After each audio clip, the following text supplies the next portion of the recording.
So, ang goal today is para mag-camp sa Bukid Pamana sa Mendez, Cavite to celebrate yung birthday ng aking asawa at ng aming prinsesa. So, as you can see, ito yung mga gamit. Kailangan i-prepare, especially dun tayo medyo kind of off-grid setup yung campsite. Mayroon tayong dalang iba pang mga tents para dun sa mga relatives natin. Yun naman kasi ang second goal natin, kaya natin gagawin to is for us to share the experience of becoming one with nature, para ma-experience naman nila kung ano yung feeling ng pagka-camp, diba? Malay mo, sa susunod, kasama na natin lagi sila. And of course, yung transistor radio. Days keep passing and mostly just feel the same.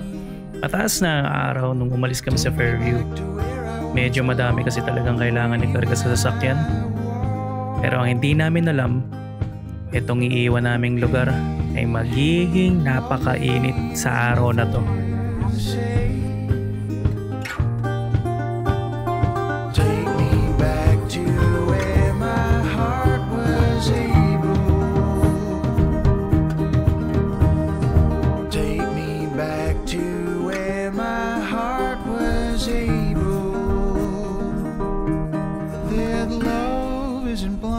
It's everything I see.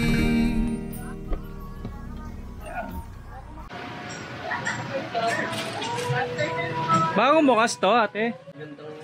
Nice. So, bagong bukas. Oo, may bagong bukas. May bago, no? Ano ay yung bigas. Maganda dito sa Dali. Nakikita mo yung mga tinda nila, di ba? Oo. Mga brand nila yan. Ayan, brand nila yan. You know, tulad dito may kamukha to, di ba? Pero brand nila yan. Brand nila. Parang UFC, di ba? Brand nila. Dito kami dati kumuha ng ng Liempo.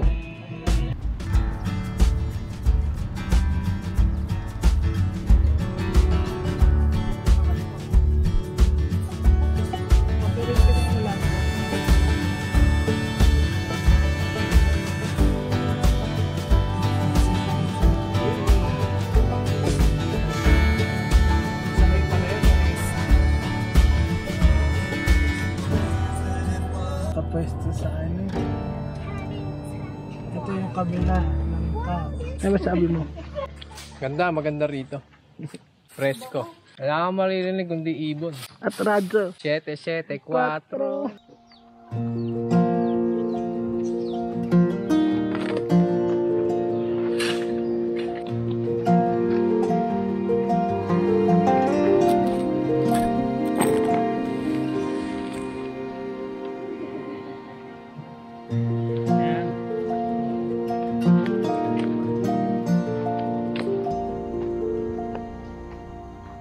So yung setup kahapon, setup lang kami, tapos pahinga konti, kain, luto, diba? Pero ito yung Bukid Pamana, itsura niya. So meron siyang 3 campgrounds. Doon yung tinatawag nila Langka. Ito, kung nasan kami ngayon, dito yung mahogany. Kaya kung mapansin nyo, ang daming puno ng mahogany. Ganda lang kasi feel mo yung vibes ng nature. Talagang kukonect ka sa nature dyan. Tingnan natin yung ibang ino-offer ng Bukid Pamana dito. Ito yung kwarto na pinaparent. Hindi ko lang alam kung magkano yung rates, pero check nyo sa description, baka ilagay na lang namin dyan.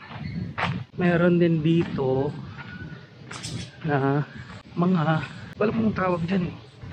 Pero ayan, may taas siya, may second floor siya. Tapos merong silong. Ito nga pala si Boss IJ. Hello sir. Ayan. Good afternoon. Anong tawag dito, sir? Cabin, ano? Cabin, ano? Yan, cabin nga. Ano? Yung cabin nila, kita nyo, cabin Miguel. Kita nyo dito sa baba. Pwede pumesto dyan. Solid. Pwede, paps. Meron dito mga rabbit. Ganyan. Ito mga ibon. Mga parakeets. Ayan yung mga parakeets. Ito parang aviary din to eh. Pero hindi pa tapos. Yo. Ice pops no. Ito yung pool. Kung makikita nyo, wala pang tao. Pabing swimming actually.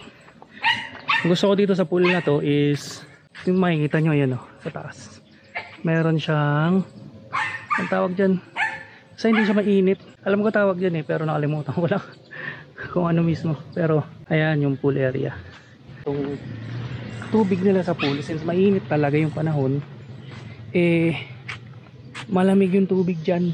Kaya solid magbabad. Diba? Oo, diba? Hindi naman siya sobrang lalim, so pwede siya sa mga bata talaga. I think around siguro 4 feet yung pinakadulo, 4 or 5, ganun lang siya. Yung isa pang campground is ito. Ayan, mayroong isang camper doon, may setup sila doon. So ang advantage dun sa kabilang lugar is mas malilim siya compared dito. Kita nyo naman, di ba? Ayan, grabe yung init. Grabe yung init, pero maganda yung lapag niya. Grass kasi yung damo. May damo yung niya, yung lapag. Pero mainit. Ayan, and yun yung isa sa mga rason bakit hindi namin pinipili lagi dyan.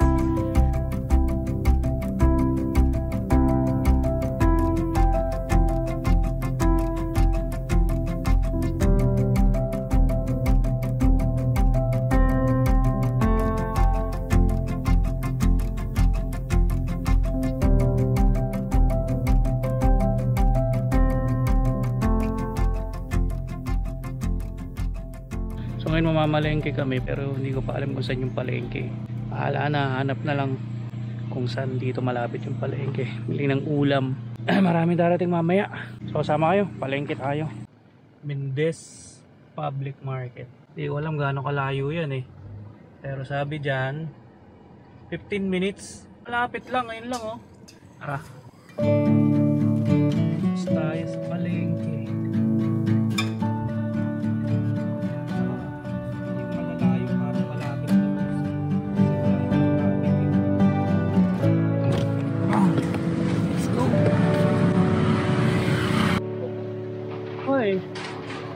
Dito na tayo sa palengke.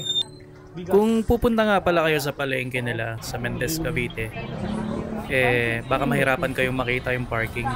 Pero diretsuin nyo lang yung kalsada dun sa may bandang 7-Eleven at makikita nyo tong lugar na to. Mas okay dito kasi covered yung parking. Mainit yung panahon, diba? Kaya solid tong parking nila. Nasa lilim. Saan yan, te? Sige. Linis lang. Pusit tayo, sir. May malalaki ako, ha? Meron tayo, sir. Yellow, sir. Ako. Sarap. Tsaka luya. Ito. Carolina Reaper. Totoo yung Carolina Reaper to. Pero gusto ko i-try. Magkano to, ate? Ay, kasi yung Carolina Reaper daw. Joel! Pati yan po. Pero mukhang Carolina Reaper no? Ito ang ating market hall. Isda. Ang ihaw yan. Laki. Isaw. Tapos ampalaya. Giniling. Tempo. Tapos tululibas ng sangkap. Kangkong. So may susi na tayo. Rico! Ow! Yun pala. So ito yung kwarto niya mga papi. Pwede no, laki. Yung dalawang kama. Tingin ko queen size. Ang dalawa. Pwede pops. Ay. Ito yung kabila. Dito. Split pipe yung aircon dito. Sa kabila. Ito yung sinetup natin canopy kagabi. Tayo maglalagay ng lamesa. Tayo kakain lahat. Yun yung plano natin. Diba? Pwede. Pwede pa. Papi. Sup? Let's go, Kurt. Hi. Yo, Popsy Cat. Hi.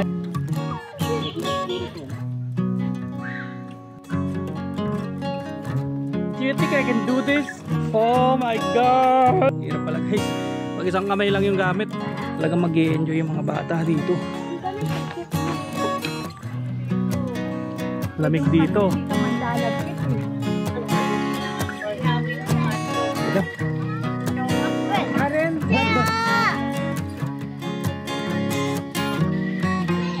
Dumikit siya sa sweet ball. Kon, si Noel. Eto na si Papi. Thank you. Ate Kisha, hi. Ay, wala na bro. Nacho, kakain na. Talaga.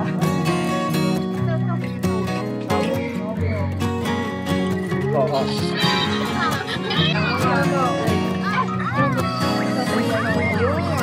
Sarap ba?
Medyo tanghali na gising natin pero ako lang napansin. Dami pa ng mahang dating.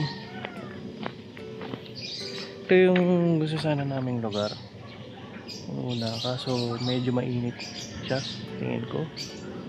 So, hindi kami natuloy dyan. Balayong yata yan. Yung pangalan ng campground dyan. Then ito yung langka. Kita ba, Pops? Alam kong kita eh. Pero yan yung langka campground.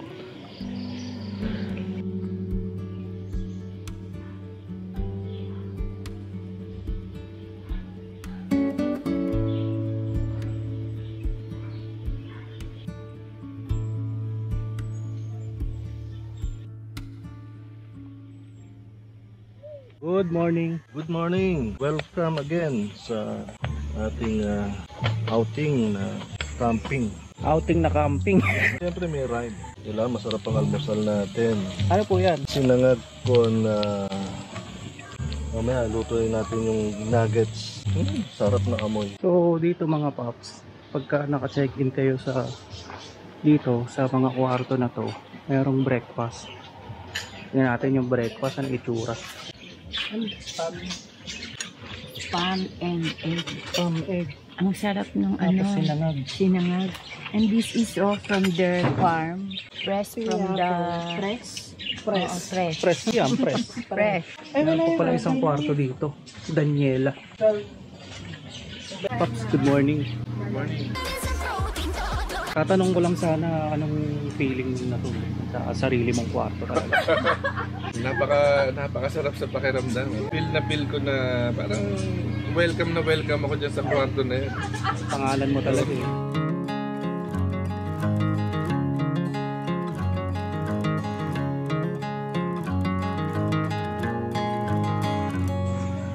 Swimming tayo. Sayang yung swimming pool eh. First time namin na yung pool dito. Malamig yung tubig. Sakto sa ngayon summer. Hindi ko alam kung ano tumutunog na yan, pero tingin ko yan, generator tingin ko. Para sa filter siguro ng pool. Hi! Hi doggy! Hi! Are you gonna jump or? 3, 2, 1!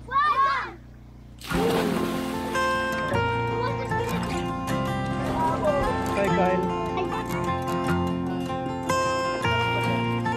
Nairaos namin ng maayos ang selebrasyon ng kaarawan ng aking mag-ina. Salamat sa buong pamilya, sumama, kahit alam kong busy din naman sila.